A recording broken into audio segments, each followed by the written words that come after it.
Sarah and Mike wanted a simple wedding, nothing crazy. Backyard ceremony, 80 guests, nice but not extravagant. They sat down and budgeted $15,000. Felt generous for what they were planning. The final bill came to $34,000. Here's what happened. The venue they found charged $8,000 for 6 hours. The photographer wanted $3,000. Flowers were $2,500. DJ was $1,800. Catering came to $12,000, which broke down to $150 per person for chicken or fish. And that's before the dress, the rings, the invitations, the cake, the hotel room, all the other stuff.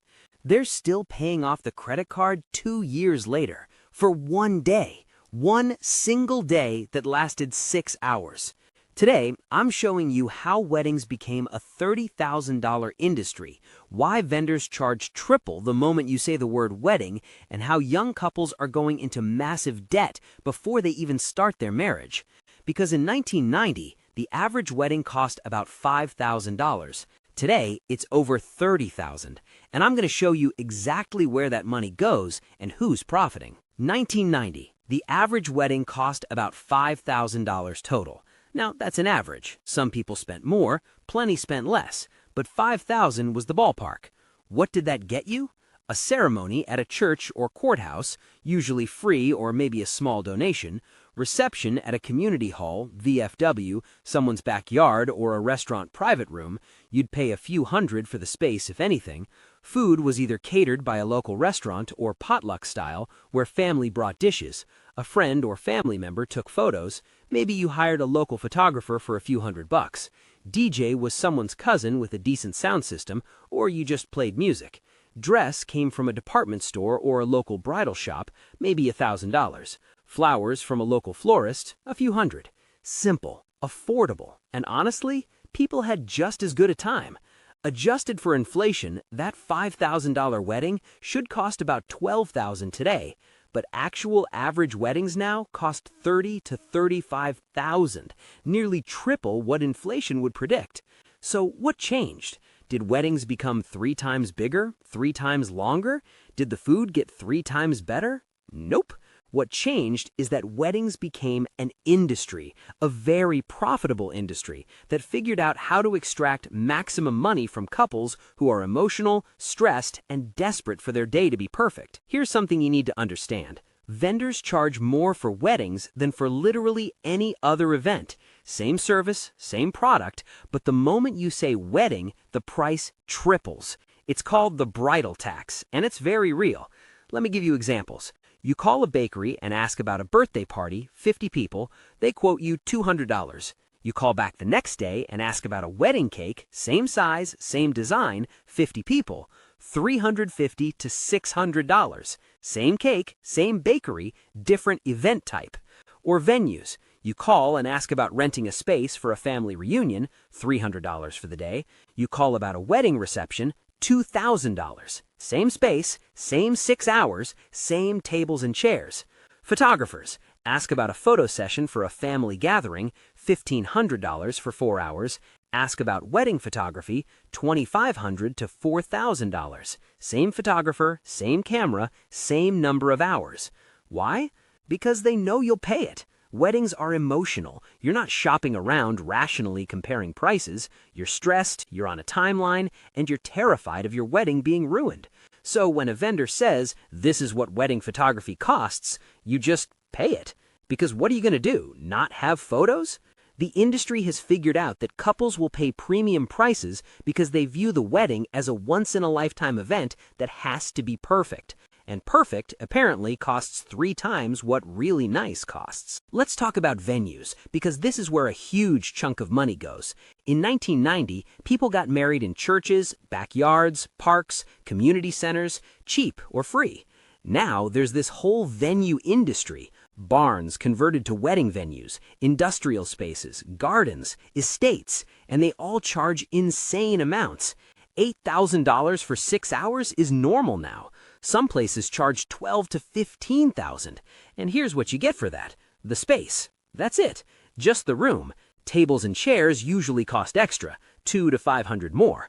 Linens? Another $300. Setup and cleanup? They'll charge you for that too, even though it's their venue.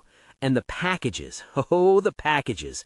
They'll have a bronze package for $6,000 that includes basically nothing, a silver package for $9,000 that adds some tables and chairs, a gold package for $12,000 that includes what should have been included in the base price.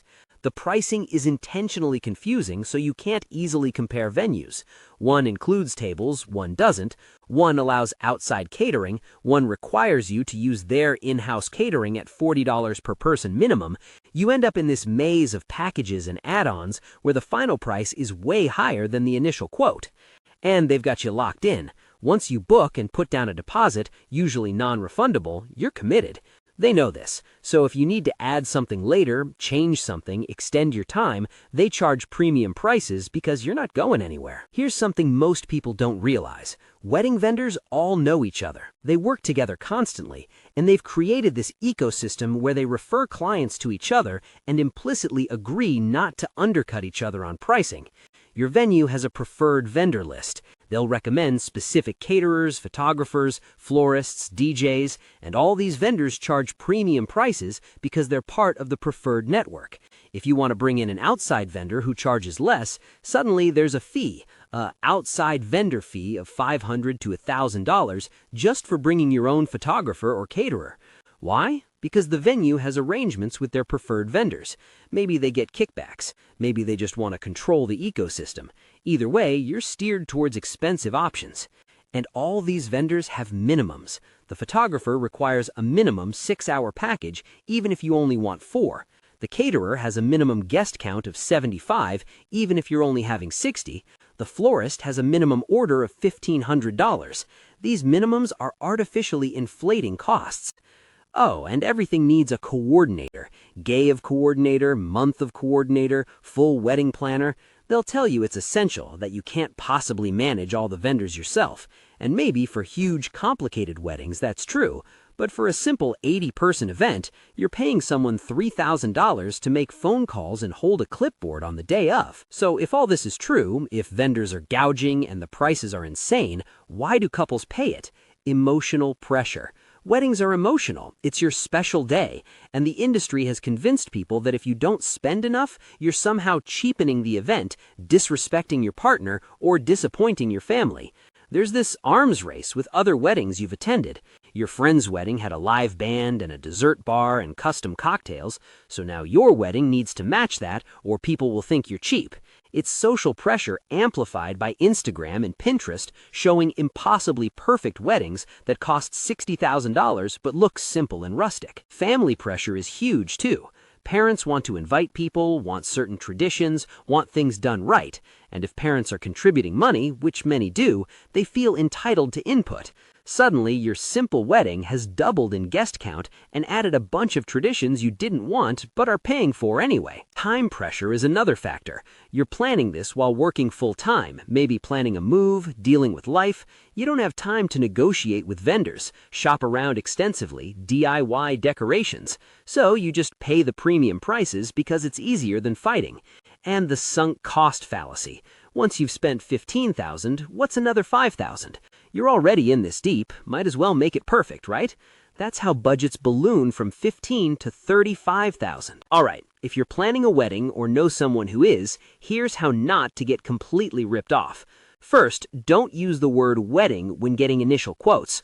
Call venues and ask about hosting an event. Call photographers about a family celebration. Get the real price before they apply the bridal tax. Then, when they find out it's a wedding and try to raise the price, you have documentation of what they originally quoted. Second, get everything in writing. Every quote, every promise, every package detail. Vendors will tell you things verbally that mysteriously disappear when the contract arrives. Oh, we thought you knew linens were extra. Get it in writing. Third, challenge the minimums. You require 6 hours minimum? I only need 4. Can we do 4 at a reduced rate? Sometimes they'll say no, sometimes they'll negotiate, but you won't know unless you ask. Push back on everything. Fourth, bring your own vendors when possible. If the venue charges an outside vendor fee, calculate if it's still cheaper to pay that fee and bring a less expensive vendor. Often it is. A $500 fee plus a $1,500 photographer is still cheaper than the $3,000 preferred photographer. Fifth, consider non-traditional venues, public parks, restaurants with private rooms, family properties. These options are way cheaper than dedicated wedding venues, and often just as nice. Sixth, prioritize what actually matters. Nobody remembers the centerpieces. Nobody cares if you had cloth or paper napkins. People remember the food, the music, and the overall vibe. Spend money on things that affect guest experience. Good food, good music, open bar if that matters to you. Skip the stuff nobody notices. Seventh, be willing to DIY some things, but realistic about your time. Making your own centerpieces saves money if you actually have time and enjoy it. If you're stressed and miserable spending every weekend gluing flowers to mason jars, just buy the centerpieces. Your sanity matters. And most importantly, remember why you're doing this. You're getting married because you love someone and want to build a life together. The wedding is one day. The marriage is forever. Don't start your marriage buried in debt from one party. Weddings cost about $5,000 in 1990. Today, they cost over $30,000. Not because they're bigger or better, but because an entire industry grew up around extracting maximum profit from emotional couples on a deadline. The bridal tax is real. Vendors charge triple when you say wedding. Venues charge $8,000 for 6 hours of space. Photographers want $3,000 for the same work they do for $500 at any other event. This connects to everything we've talked about on this channel. You're buried in student debt. You can't afford a house. You can't afford kids. And now you're supposed to drop 30 grand on a wedding? The system is designed to keep you paying forever. But you don't have to play along. Challenge the prices. Get quotes before mentioning it's a wedding. Bring your own vendors. Skip the stuff nobody remembers. Focus on what matters. And for the love of God, don't go into debt for one day. Drop your wedding costs in the comments. Or, if you work in the industry, tell us if the bridal tax is real. Share this with someone planning a wedding, and subscribe for more videos about why everything costs more than it should. I'll see you in the next one.